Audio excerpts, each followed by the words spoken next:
Mayong buntag diya kanatong tanan daw sa mga solid followers diya.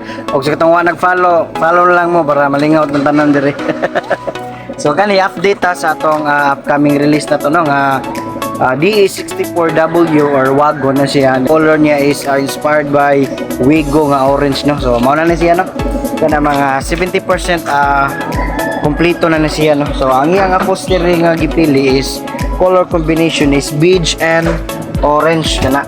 So wapo kayo ang pagkatayo na with Suzuki logo na siya. And then so kung nakabantay mo no sa atong diri sa kaning mga mating na to diri kana mga di makita sa tong matay sa pinlong gyud siya tira pintal no. So quality kay ang atong kuan na tong unit dahil ma-release na pwede jud makita mga taya-taya sa. And then diri sa atong color combination, ang color combination nga gipili ni client is orange with diamond nga tahi and with button na siya no. And then sa second row passenger seat, sorry nalimtan ako no. So nalimtan ako flex ang atong upholstery is with na siya pelo. So na siya pelo nga pakapin, duha ka box sa driver side and the passenger side sa front row. Okay. And then direta sa second row passenger seat.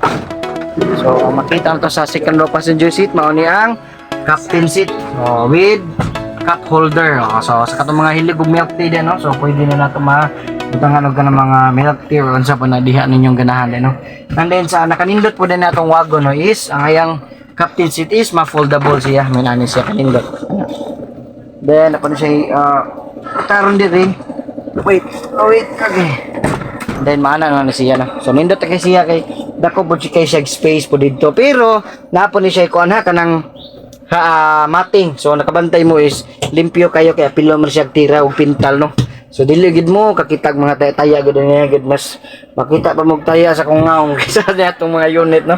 So kana napud tay kanang two storage box and basta wagon is nano siya upat ka speaker no.